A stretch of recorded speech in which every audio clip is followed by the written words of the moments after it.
Hello guys, you are most welcome my YouTube channel talented Ritu इंसान। Guys, आज मैं आपको एक साथ कटने वाला प्लाजो की स्ट्रेट प्लाजो होता है जो उसकी कटिंग एंड स्टिचिंग बताऊंगी, वो भी बहुत ही फास्ट तरीके से और बहुत ही जल्दी समझ आने वाला। तो ये देखिए, जैसे कि मैंने 4 फोल्ड कर लिया, मेरे पास इतना ही फैब्रिक था इसकी कुर्ती कट करने के बाद। तो ये मैंने 4 फोल्ड किया है। इसकी जो हम लेंथ लेते हैं किसी के भी प्लाजो की, अगर हम किसी का प्लाजो बना रहे हैं तो यहाँ से हम जैसे कि जितनी हमने लेंथ तैयार रखनी है, यानी कि 34 हमने लेंथ तैयार रखनी है, भी हम लेंथ तैयार करेंगे उसमें हम 5 इंच एक्स्ट्रा लेंगे। यानी कि ये हमारा 39 पर निशान आ गया। 34 हमने तैयार करना था, 4 इंच हम इसमें प्लस, 5 इंच हम इसमें प्लस करेंगे तो ये 39 हो गया। यानी कि 2.5 इंच हमने ऊपर की तरफ से लिया है और 2.5 इंच ही हमने नीचे की तरफ से लिया है। यहाँ से हमने सीधी लाइन इस तरह से ड्रॉ कर दी है और नीचे से भी हम सीधी लाइन एक बार खींच लेंगे ताकि हमें पता लग जाए कि हमने यहाँ तक ही रखना है। और 2.5 इंच पर भी मैंने ये लाइन ऐसे खींच दी है। तो ये हमारी जो लेंथ है उसका मैंने माप बताया। अब हम इसके ऊपर से चौड़ाई किस तरह लेते हैं वो बताती हूँ।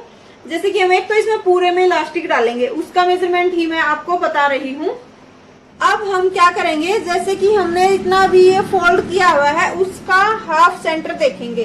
तो ये देखिए, जैसे कि हमने ये हमारा पूरा 16 इंच है, इसका हाफ हो गया हमारा 8 इंच। तो इससे हम इसकी जो चौड़ाई है वो लेंगे सेंटर के हिसाब से। अगर हमने बंद हिस्सा रखना है तो हम यहाँ से ले सकते हैं, बट वो फिटिंग नहीं आती जितनी की हम सेंटर से निशान लगा करके लेते हैं। तो ये देखिए, जैसे कि हमारी जो हिप है वो हमारी 8.5 है, यानी कि प्लस करने पूरा करने के बाद यानी कि 34 है, उसका चौथा हिस्सा हमने किया तो 8.5 हो गई।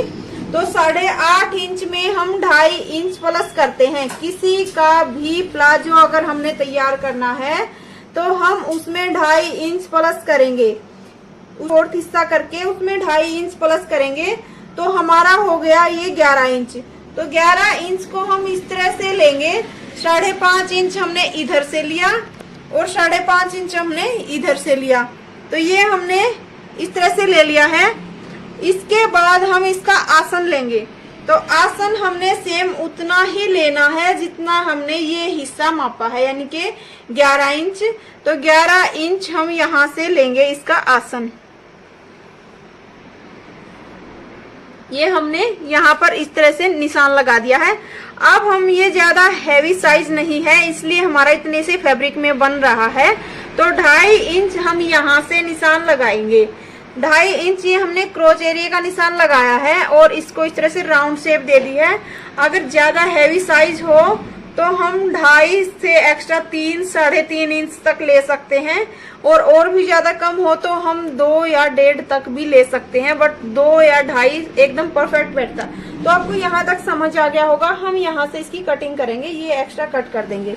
पहले मैंने एक प्लाजो की और कटिंग डाली थी अभी कुछ दिन पहले, तो उसमें मैंने बताया था कि हमने 2-2 इंच के ये निशान लगा लेने हैं और उसके बाद हमने माप लेना है। बट ये मैं थोड़ा और एक्स्ट्रा बता रही हूँ, जितना हमारा फैब्रिक हो उसमें से हमने 1/2 इंच पर निशान लगाया और उसके बाद हमने जितना भी ये हिसाब लेना होता है वो हमने इस सेंटर के निशान से ही लेना होगा। तो ये हमने जैसे कि यहाँ से मापा था, ये हमारा 8 इंच पर इसका सेंटर आ रहा था। तो यहाँ से भी हम यही मापेंगे कि 8 इंच पर हमारा सेंटर आ रहा है। तो जो इसकी मोहरी हम तैयार रखेंगे वो भी हम 8 इंच पर ही रखें। इस जो सेंटर है हमारा इसी के हिसाब से लेंगे। तो इसकी मोहरी मैं 5 इंच इधर से ले रही हूँ और 5 इंच इधर से, यानी कि 10 इंच मैंने टोटल ली है। अब हम इसको जो हमने क्रोच एरिया का ये निशान लगाया था इसके साथ यहाँ से मिला देंगे। ये हमने यहाँ से निशान लगा दिया। अब इसके बाद हम ये लाइन भी एक बार सीधी कर लेंगे जो हमने ये सेंटर से निशान लिया था इसकी, और इसका सामना देखते हुए यहाँ पर निशान लगा देंगे।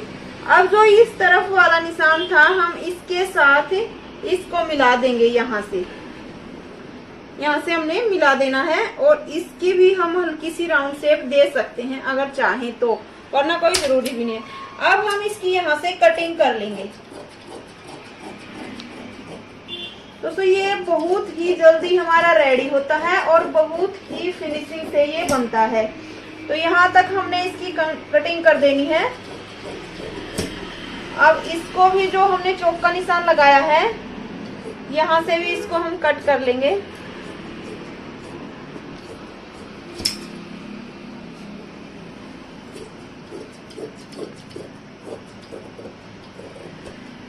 यहाँ से हमने इसको कट कर दिया है। अब हमने क्या करना है, एक तो ये कट लगा लेने हैं नीचे मोहरी के, जो हमने इस तरह से नीचे मोहरी इतनी फोल्ड करनी है, उसके कट लगा दिए। ऊपर की तरफ हमने 1.5 या 1 इंच, या आप अपनी मर्जी के अकॉर्डिंग कितना साइज है उस हिसाब से कम ज्यादा कर सकते हो, बट आप एक नॉर्मल सा तरीका रखो तो आप 1.5 इंच कम कर सकते हो। ये हमने फ्रंट जो हमारा आसन है वहां से लेकर के, और जो हमारा ये हिस्सा है बैक वाला, हमारे 2 हिस्से हमने उठाने हैं। अगर आप चाहो तो इनको साइड में रख के भी कट कर सकते हो, कहीं हमारे चारों हिस्से ना कट जाएं। आगे से हमने इतनी सी छटाई कर देनी है। ये हमने इतनी सी छटाई कर दी है। ये हमारा फ्रंट हिस्सा हो गया और ये हमारा बैक हिस्सा हो गया। अब हम इसके आसन स्टिच कर लेंगे। पहले हमने फ्रंट हिस्से के स्टिच कर लेने हैं, उसके बाद हम बैक वाले स्टिच कर लेंगे, और बाकी सारा बिल्कुल सिंपल जैसे हम सिलते हैं वैसे ही सिलेगा। इलास्टिक भी हम पूरे में इक्वल ही डालेंगे। एक बार मैं आपको ये सिलाई लगा करके दिखाती हूँ। अब हमने इसका जो इनर है वो भी कट करना है, तो हमने 4 फोल्ड इसकी भी ऐसे ही रख ली है, और हमने बैक हिस्सा इसके ऊपर इस तरह से बिछा लिया है, क्योंकि इसकी छटाई नहीं है, वो हम बाद में करेंगे। तो इसको भी हम इक्वल इसी के साथ कट कर लेते हैं एक बार। ये हमने कटिंग इसकी कर ली है, और सेम ये कट भी हमने फिर से लगा देने हैं। और जो आगे की जो फ्रंट हिस्से थे 2 हमारे, उनकी भी हमने अब छटाई कर लेनी है। जैसे हमने इसकी जो मेन फैब्रिक है इसकी की थी, सेम ऐसे ही हम ऊपर के 2 हिस्सों की छटाई कर लेंगे। और ये ध्यान रखना कि फ्रंट के साथ हमने फ्रंट ही ज्वाइन करना है। ये हमने 2 हिस्सों की छटाई कर दी। अब हम इसको पहले आसन स्टिच कर लेते हैं। ये हमने दोनों आसन स्टिच कर लिए हैं, फ्रंट और बैक। अब हम इसको किस तरह करेंगे, जैसे कि ये मैंने इस तरह स्टिच किए थे, जैसे रखे थे, दोनों हिस्से ये रखे और दोनों इनर के हिस्से ये रखे, इसको हमने सिल दिया है। अब हम इसको पलटेंगे तो ये हमारी सिलाई गुम हो जाएगी। जैसे कि ये देखिए, ये हमने इसको इस तरह से पलटा और यहाँ से इसको भी पलट दिया है। तो यहाँ से ये हमारा फ्रंट हिस्सा हो गया और ये इसका बैक हिस्सा हो गया। तो हमारी सिलाई एकदम से गुम हो गई है और बहुत ही फिनिशिंग से ये तैयार होएगा। अब हमने कच्ची सिलाई लगा लेनी है, पहले यहाँ पर और यहाँ पर। उसके बाद हम दोनों हिस्से, जैसे कि इसको भी एक बार ओपन करके मैं आपको दिखा देती हूँ। ये हमने सेम जैसे कच्ची सिलाई करने के बाद ये सिलाई दोनों तरफ से कवर कर देनी है। ये हमने दोनों तरफ सिलाई लगा दी है और उसके बाद मैंने ये मोहरी वाला भी टक्का लगा दिया है, जो कच्ची सिलाई है वो। इसके बाद मैं इस पर तुरपाई करूंगी और ये जैसे कि हमने जितनी मोहरी तैयार रखनी है उस हिसाब से उतनी ही माप करके हम ये नीचे गितरी वाली सिलाई भी लगा देंगे। जैसे कि हमने 9 इंच इतनी तैयार में रखूंगी और यहाँ से कंप्लीट ऐसे सिलाई लगा दूंगी। उसके बाद हमने इलास्टिक के लिए नेफा तैयार करना है।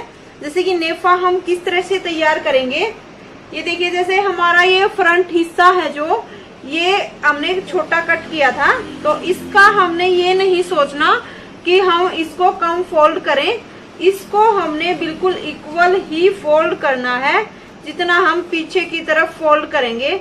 यानी कि जैसे एक बार दिखाऊं हल्का सा, मान लीजिए यहाँ तक हमारा ये पीछे वाला फोल्ड होएगा और ये इतना हमारा ये फोल्ड होएगा। बैक हिस्सा हमारा बड़ा ही रहेगा, तो हमने पूरा इक्वल फोल्ड करना है। उसके बाद हम इसमें इलास्टिक डालेंगे। तो इलास्टिक हम कितना डालते हैं दोस्तों, मैंने कई बार बताया है, फिर भी बता दूं। जितनी हमारी जो बेल्ट होती है जहां पर हम बांधेंगे उसमें से हम 4 या 5 इंच माइनस करते हैं। जैसे कि इनकी बेल्ट वो 28 है, तो उसमें से मैंने 4 इंच माइनस किया है, तो ये मैंने 24 इंच का इलास्टिक लिया है। 24 इंच का इलास्टिक लेकर के इसको हम यहाँ से स्टिच कर लेंगे और इसको हम ऐसे फोल्ड करके नेफा तैयार कर लेंगे।